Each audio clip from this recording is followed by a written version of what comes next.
Nós falávamos sobre o mito da caverna na nossa aula, nossa parte anterior da aula, e agora nós vamos dar sequência, segmento a essa reflexão que o Platão faz de uma forma alegórica para exemplificar o seu conceito principal, que é o conceito da dubiedade do mundo. Platão, portanto, concebe o mundo de duas formas diferentes: matéria e essência, né? Então, para exemplificar isso, ele conta uma alegoria chamada de mito da caverna. O mito da caverna consiste na história onde três homens estão acorrentados desde o nascimento, onde correntes prendem suas mãos, pernas e pescoço, de tal maneira que eles ficam sempre olhando para o fundo da caverna. E eles cresceram assim. Então eles acreditam que a realidade é aquilo que eles contemplam, as sombras que passam no fundo da caverna. Um desses homens consegue se libertar e consegue sair da caverna e contempla o mundo como ele é, que na visão do Platão seria o mundo real, o mundo das ideias, haja vista que esse mundo material é um mundo falso, uma cópia do mundo verdadeiro, né? E esse homem, então, conhecendo a verdade, volta para a caverna com o intuito de contar aos seus amigos aquilo que ele viu. E claro que ele é morto, ele não é bem recepcionado, ele acaba sendo morto pelos seus amigos, e que não toleram aceitar essa verdade. Com isso, o Platão quer nos mostrar primeiro a história de Sócrates. Sócrates foi o primeiro que conseguiu sair da caverna, no sentido de que conseguiu perceber que a verdade do mundo não está no mundo, ou seja, está na essência das coisas, está no que existe de mais essencial, não está nas aparências, né? Platão vai então aprofundar esse discurso e vai criar a sua teoria das ideias, do mundo das ideias. Com isso, Platão também inaugura a sua obra, não é? A República, que é o que nos interessa, é a obra de Platão que vai falar sobre a sociedade. Claro que nesse minicurso, como o minicurso é voltado para a política, nós não vamos entrar em pormenores da filosofia do Platão, ok? Isso é só uma introdução. Platão vai escrever sobre política no seu livro A República e num outro livro dele chamado Protágoras.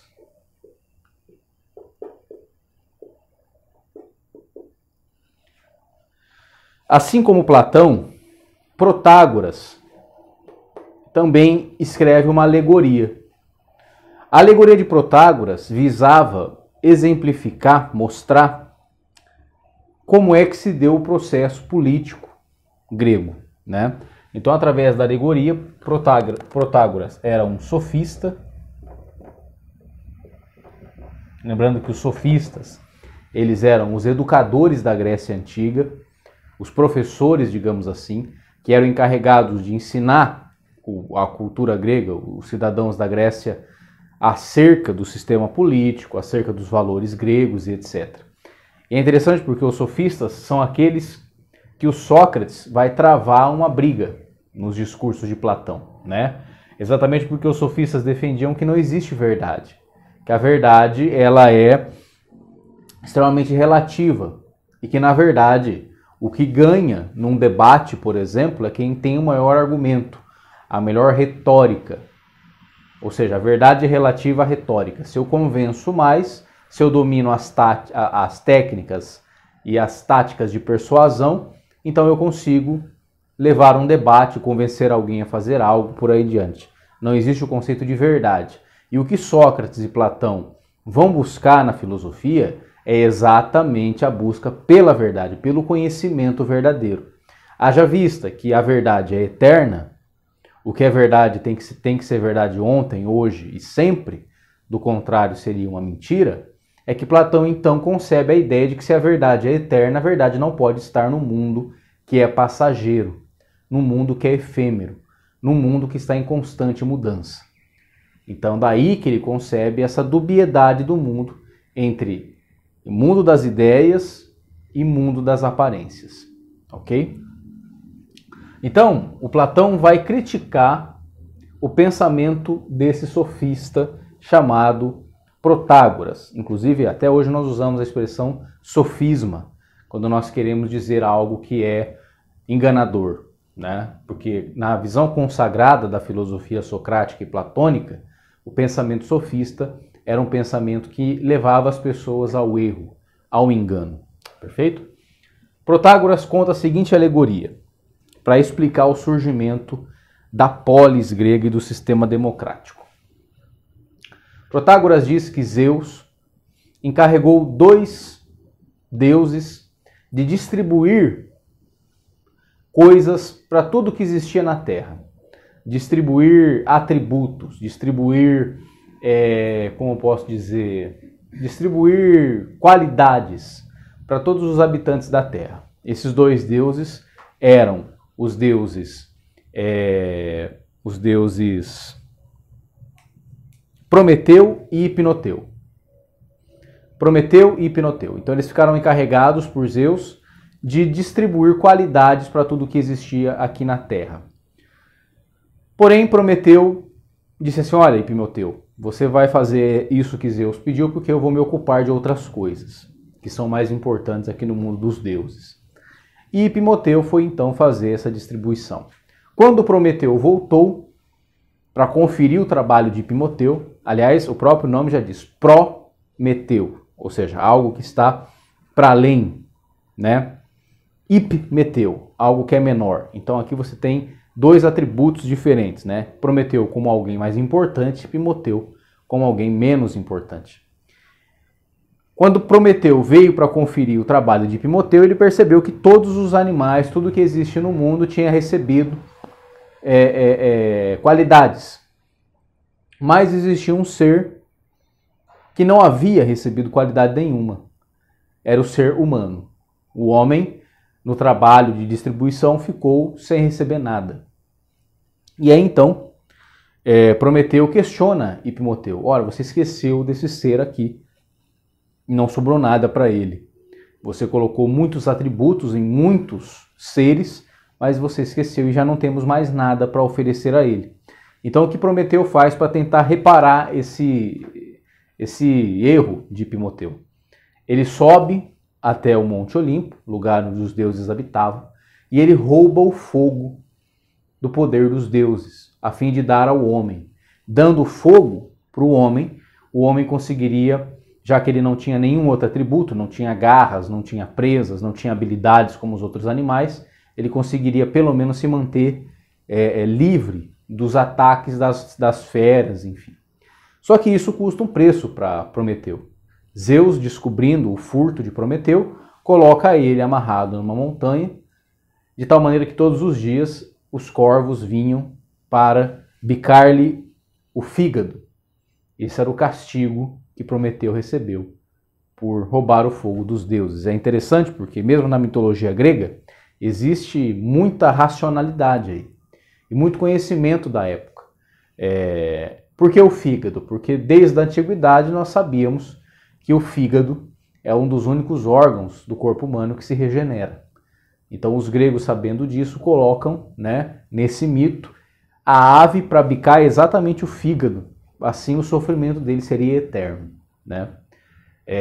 Os homens, uma vez portando esse fogo, eles conseguem afugentar as feras, cozinhar os alimentos e viver em sociedade, criar as sociedades, as primeiras sociedades humanas. Só que por isso, exatamente por conta disso, dessa criação das sociedades, os homens começavam a se atacar um ao outro, né? O homem virou o próprio predador da sua espécie. E nesse processo de degradação, Zeus, percebendo isso, diz: bom, eu não posso deixar que isso aconteça, porque se eles continuarem se matando desse jeito, eles vão não só se destruir, mas destruir tudo ao seu redor. Então ele chama Apolo, que era o deus da beleza, o deus da simetria, o deus da proporção, e encarrega Apolo de levar 2 atributos que o próprio Zeus daria à raça humana, a fim de que ela resolvesse esse problema da violência. Quais eram esses atributos? Esses atributos dados por Deus deveria ser a justiça e a vergonha. a justiça e a vergonha. Fazendo assim, os homens passariam a fazer as coisas certas, as coisas justas, lembrando que justiça, como expliquei no começo da aula, né? A justiça para os gregos tinha a ver com a igualdade, portanto, eu não vou fazer para o outro aquilo que eu não quero que seja feito para mim, né? E a vergonha, eles teriam vergonha de fazer certas coisas, coisas que são erradas, coisas que vão contra os princípios dos deuses, né? A harmonia, a paz, enfim. Então, uma vez tendo o senso de justiça e o senso de vergonha, os homens conseguiriam viver harmonicamente. E aí Apolo então distribui para todos os homens igualmente esses dois atributos. Na visão de Protágoras, a partir desses dois atributos, o homem consegue, portanto, viver na polis. Viver em sociedade e, portanto, numa sociedade democrática, onde todos podem participar, haja vistas que todos os homens possuem dentro de si a possibilidade de serem justos e de sentirem vergonha. É claro que Platão vai rir disso, porque ele vai dizer o seguinte: se todos os homens possuíssem o senso de justiça e de vergonha, eles não teriam matado Sócrates, que foi um homem que só fez o bem, que foi um homem que tentou levar a sociedade ateniense para a verdade, para o senso de justiça, e foi morto. Ou seja, é um absurdo pensar que todos os homens possuem senso de justiça e que todos os homens têm vergonha. Né? Platão, já na sua época, percebia isso, que nem todos os homens possuem isso. Existem homens que são injustos, que cometem injustiças, e existem homens que simplesmente não sentem vergonha de fazer aquilo que é errado. Então Platão, criticando esse pensamento sofista, ele também acaba criticando a própria democracia, tá? Platão é um pensador que vai realmente tecer ferrenhas críticas ao sistema democrático ateniense, né? E a própria democracia em si. Claro que hoje em dia, como eu disse antes, para nós é inconcebível um sistema que não seja democrático. Haja vista que nós já passamos por muitos outros sistemas, né? Mas nós vamos entender as razões do Platão, ok? No seu livro, agora sim, né, A República, que foi o primeiro livro que eu pontuei, o Platão então começa, uma vez questionando a sociedade democrática ateniense, elaborar um outro tipo de sociedade que pudesse atender às aspirações da sua filosofia. Platão é considerado um utópico, ok? O que significa utopia? Utopia é uma palavra em grego, ok? É a junção de duas palavras gregas, ou e topos. Ou seja, um não lugar.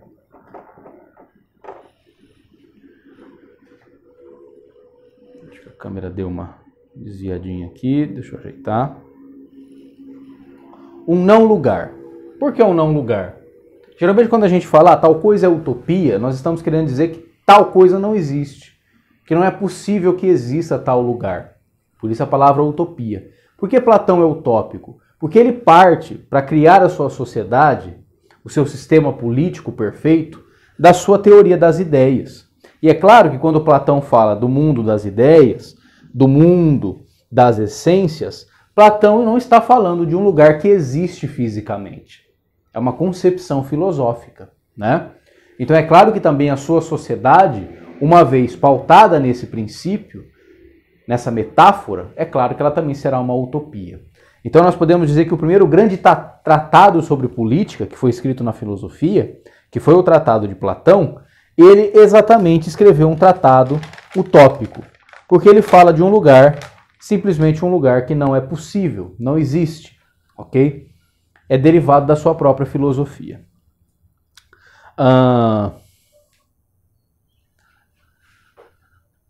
Platão, ele vai conceber a sua cidade ideal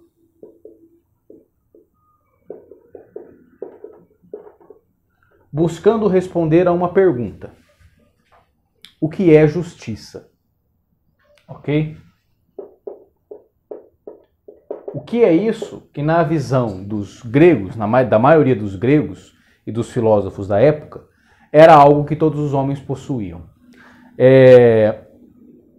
Um dos personagens do Platão, dialogando com Sócrates, em um dos diálogos platônicos, vai tentar resolver essa questão. E eles vão entrar num grande debate, tudo isso está no livro A República. E vão chegar numa conclusão de que eles não sabem o que é justiça, né? Então Platão tenta responder essa pergunta, né? Partindo desse pressuposto. Para Platão, a justiça não tem a ver com atos que indivíduos fazem. Ou seja, não tem a ver com atos individuais. A justiça para Platão é algo em si mesmo. Ele está procurando a justiça em si. Não as justiças particulares, não as justiças de indivíduos, mas a justiça em si mesmo. A justiça enquanto essência, né? Que possibilita que haja, aí sim, justiças individuais. Ok? Na visão do Platão, a justiça está altamente ligada ao conceito de harmonia. Tudo que é harmônico é justo. Ou seja, eu não posso falar em justiça quando algo está desordenado, bagunçado. Ok? A justiça pressupõe a harmonia. E a harmonia nada mais é do que fazer com que tudo esteja no seu devido lugar, não é? Tudo no seu devido lugar.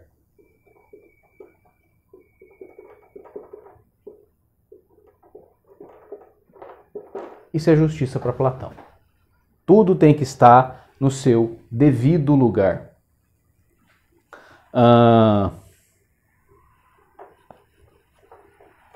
Com isso, ele estipula, elabora algumas coisas. A primeira delas é a ideia de que justiça tem a ver com harmonia, e harmonia significa ordem. Sempre que eu entro, por exemplo, na minha casa, não é? Ou em qualquer outro ambiente, e percebo que tudo está no seu devido lugar, não é? Os objetos estão em cima dos armários, os tapetes estão no seu lugar, enfim, as cortinas estão nos seus lugares. Quando tudo está no seu devido lugar, nós dizemos que tudo está em ordem. Perfeito? Se eu entro na minha casa ou em qualquer outro ambiente e tudo está fora do lugar, uma bagunça, obviamente que a dificuldade de existir naquele ambiente é maior. Porque se de repente eu quero achar alguma coisa e eu fico procurando, perco muito tempo procurando, porque ela não está no seu devido lugar. Agora, se tudo está no seu devido lugar, onde a ordem impera, diz Platão. Então, ordem é sinônimo de harmonia, não é? Então eu também vou dizer que onde existe ordem, existe beleza. Quando eu vejo algo harmônico, ordenado, tudo no seu devido lugar, harmonioso, na sua devida proporção, eu digo que isso é belo também. Não é? Quando eu vejo um corpo bem proporcionado, bem distribuído, eu digo que é um corpo belo. Quando eu digo que alguém tem um pensamento bem ordenado, com começo, meio e fim, um discurso bem distribuído, eu digo que essa pessoa está na sua devida ordem mental, está na sua harmonia mental. Eu vejo beleza naquilo que é dito, naquilo que é falado, não é? Então a ordem pressupõe beleza e a ordem pressupõe justiça. Ora, quando algo está bagunçado, eu busco a justiça para que haja ordem, perfeito? Se a sociedade está uma bagunça, se a minha vila está uma bagunça, se meus vizinhos fazem bagunça, obviamente que eu busco a justiça para que haja ordem. Então, para Platão é muito simples. A justiça tem a ver com algo que é um bem em si mesmo. É um bem em si mesmo, que produz ordem, beleza e justiça. Ok? Nesse sentido, então, nós já chegamos a outro conceito, não é? O conceito de simetria. Tudo está dentro dessa mesma ideia, ok? Simetria, proporção. Tudo isso engloba a ordem e a justiça. Tudo isso aqui engloba. O conceito de beleza grega também tem a ver com isso, com simetria, proporção e ordem. Por isso que as estátuas gregas, as pinturas gregas, elas são tão bem feitas, né? Elas são tão bem distribuídas. Claro que quando a gente olha uma estátua, por exemplo, de um deus grego, ou mesmo de um homem grego, é loucura pensar que os homens da Grécia eram daquele jeito. Aquilo era uma idealização filosófica dos gregos sobre o que é a beleza. Ou seja, se os homens conseguissem chegar naquele patamar, aquilo seria o belo. Se as mulheres tivessem aquela proporção no corpo, aquilo seria beleza, né? Isso vem, olha só vocês, da filosofia platônica, né? Idealista, que busca as coisas a partir do ideal delas. Então, quando Platão fala de justiça, ele fala de um ideal de justiça, ok?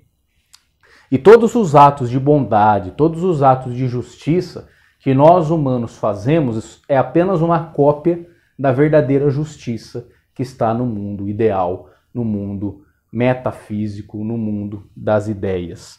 Perfeito? E aí então, baseado nisso, nesse conceito de justiça de Platão, nós chegamos em outra parte fundamental da sua teoria que vai nos ajudar a entender a política. Tudo isso é só para a gente poder chegar na sociedade ideal do Platão, tá bom?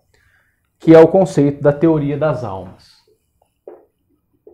Teoria das almas. Platão diz a seguinte coisa. Alma, pessoal, entendam bem aqui. A alma, para os gregos, é a psique, como eu disse na aula anterior, na parte anterior da aula. A psique. A psique é a mente. É a mente. Platão difere a mente do corpo. Existe algo no homem que é corpóreo, que é material, portanto que é falso, que não leva à verdade. E existe a psique, existe a alma, que é aquilo que aproxima e leva o homem ao ideal. Perfeito? Então quando eu fecho o olho e penso homem, eu não estou pensando em um homem específico.